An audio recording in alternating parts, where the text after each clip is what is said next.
하나님께 영광 돌립니다. 여러분 모두를 예수님 축복합니다. 오늘도 여호와 이래 하나님께서 예배하신 은혜와 응답의 날임을 확신합니다. 자, 오늘은 잠언 25장 8절로 10절 말씀 묵상합니다. 기도합니다. 영광과 감사와 찬송이 우리 하나님께 있습니다. 온 마음으로 하나님을 사랑하며 말씀을 사모하게 하시니 감사합니다.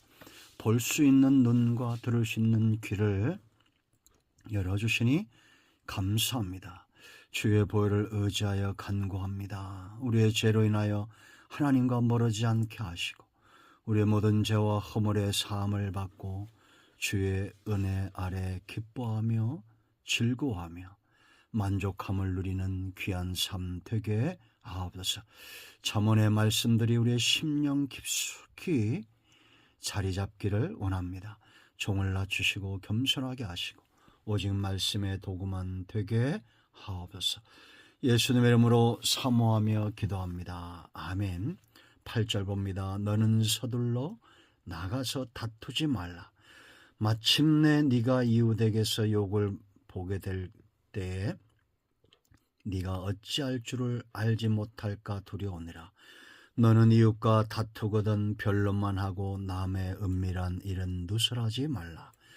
듣는 자가 너를 꾸짖을 터이요 또 네게 대한 악평이 네게서 떠나지 아니할까 두려우니라. 아멘. 오늘 이 말씀은 우리에게 응답이 됩니다. 여러분, 성도의 삶 가운데서 항상 살펴야 될 것들이 무엇이라고 생각합니까? 내 마음의 중심이죠. 내 마음이 어떠한가? 하나님 앞에서, 사람 앞에서 내 마음이 어떠한가? 항상 살펴보는 것이 중요합니다. 거울을 보면 내가 보여야 되죠. 거울을 자주 보십시오. 그리고 내 눈빛이 어떤지, 내 마음이 어떤지 살펴야 합니다. 대의라는 명분을 가지고 사람들이 다투고 있습니다. 과연 그들이 대의라는 명분을 가지고 다투는지 아니면 탐욕에 사로잡혀 다투고 있는지 다 보이지 않습니까? 보이게 되어 있습니다. 사람이면 보이게 되어 있습니다. 나는 하나님의 뜻을 이루기 위해서 과연 다투고 있는지 아니면 내 욕심에 이끌리고 있는지 항상 살펴야 됩니다. 다툼이 일어난다는 것은 사소한 문제가 아니라는 거죠. 중요한 문제입니다. 특별히 그것이 재판이 걸린 것이라면 얼마나 신중해야 됩니까? 오늘 말씀 보세요. 우리가 다툼이 일어날 때 어떻게 해야 될까? 서두르지 말라, 신중하라 라고 먼저 말합니다. 8절 보세요. 너는 서둘러 나가서 다투지 말라. 신중하게. 지금 솔로몬이 지혜를 갖고 그의 경험을 바탕으로 이런 말들을 하는 겁니다. 여러분, 지난 세월들 후회가 정말 후회 막심했던 적이 언제입니까? 대부분은 다 성급하게 서둘렀을 때죠. 저도 말씀을 준비하거나 내 마음에 어떤 감동이 올 때는 요즘은 하루 이틀 더 묵상을 합니다. 특히나 다툼의 문제, 화가 많이 날 때에도 참습니다. 옛말에 그런 말 있잖아요. 참을 인자 세 개면 살인도 면한다.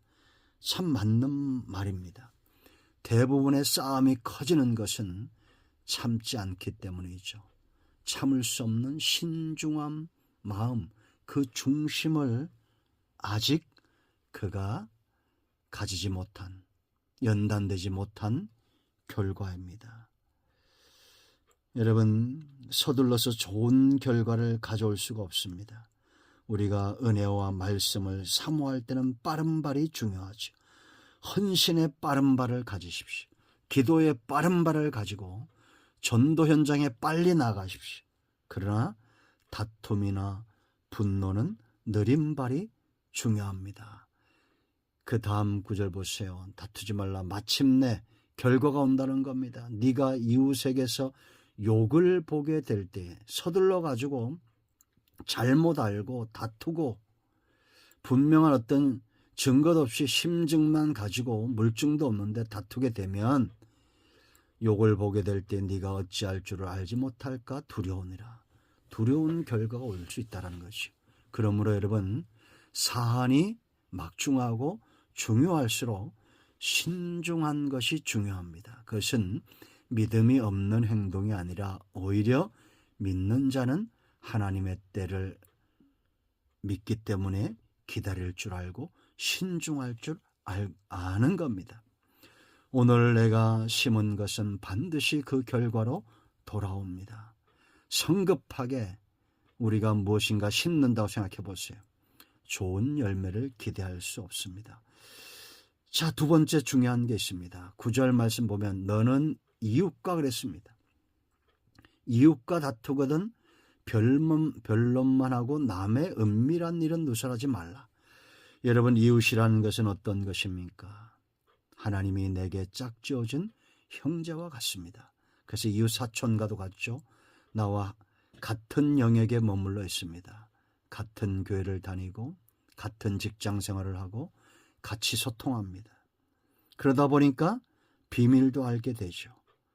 특히나 여러분, 우리가 재판이나 이 문제가 커질 때에 그 상대방을 이기기 위해서 약점이나 비밀을 누설하는 비열한 행동을 하지 말라는 겁니다. 너 그럴 줄 알았다. 옛날에도 그러더니 너 전에도 그랬지? 너 이러이러했지? 이런 말들 굉장히 좋지 않다는 겁니다. 이게 왜 안 좋냐? 하나님이 그런 행위를 악하게 보는 겁니다.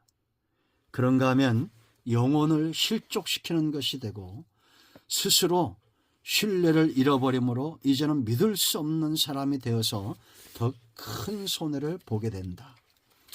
그래서 여러분, 예수님도 뭐라 말씀하셨습니까? 마태복음 18장 15절 말씀 보면 네 형제가 그랬습니다. 네 이웃이 똑같은 거예요. 네 형제가 죄를 범하거든 가서 너와 그 사람과만 상대하여 권고하라. 만일 들으면 네가 네 형제를 얻은 것이요, 만일 듣지 않거든 한두 사람을 데려와서 두세 증인의 입으로 말미암아 말마다 확증하게 하라. 만일 그들의 말도 듣지 않거든 교회의 말하고 교회의 말도 듣지 않거든 이방인과 세리와 같이 여기라. 함부로 비난하거나 말하거나 비밀을 누설하지 말라. 그 영혼을 귀하게 여기라는 거죠, 이것이. 그러므로 여러분, 우리는 영혼을 실족시키기 위해서 비밀을 말하거나 함부로 말하거나 하면 안 됩니다. 그건 하나님의 법이 아니에요. 하나님이 그런 자들을 악하다 하십니다. 스스로 잃어버린 것도 많아요. 그럼 뭐만 해야 되냐? 변론만 하라. 변호자가 되라는 거예요. 너는 이웃과 다투거든 변론만 하고, 이건 사람을 얻기 위해서 변호하는 태도를 갖는다라는 겁니다. 그 사람이 혹여 죄를 지었을 때도 그 죄에서 그 사람을 변호하기 위해서 신중하게 행동해야 된다라는 거죠. 그럴 줄 알았다 온 동네방네 다 떠들면 안 된다는 얘기죠. 여러분, 변호사는 철저하게 죄인의 편이 돼주죠. 예수님은 우리에게 바로 이런 모사, 변호자로 오셨습니다. 제가 엊그저께 그 영화의 모티브도 되었던 있죠. 한한상 사건, 박한상 사건이죠. 박한상. 자기 부모를 끔찍하게 죽이고 이종 조카까지 죽이고 불을 질렀던, 그 뒤에 인권 변호사들이 이 사람에게 붙었어요. 그런데 다 포기했습니다. 인권 변호사들이. 그만큼 악했다는 겁니다. 우리가 살다 보면 그런 사람들도 있죠.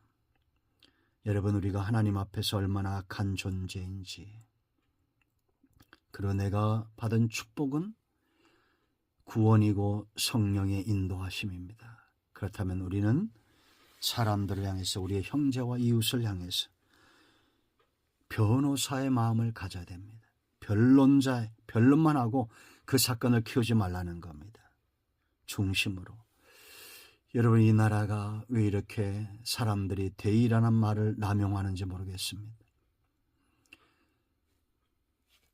똥 묻은 개가 재 묻은 개 나무라는 격이죠. 솔직히 그러지 않습니까?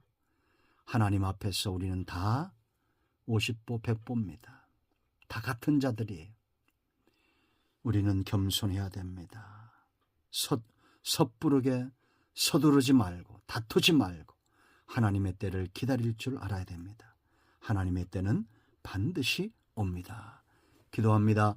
예수님의 이름을 의지하기도 합니다. 이 말씀대로 되게 하여 주시옵소서. 우리 가운데 마음이 상한 자, 병든 자 치유하시고 회복시켜 주시기를 원합니다. 예수님의 이름으로 사모하며 기도합니다. 아멘. 할렐루야. 오늘 응답이 우리 가운데 임하였습니다. 아멘.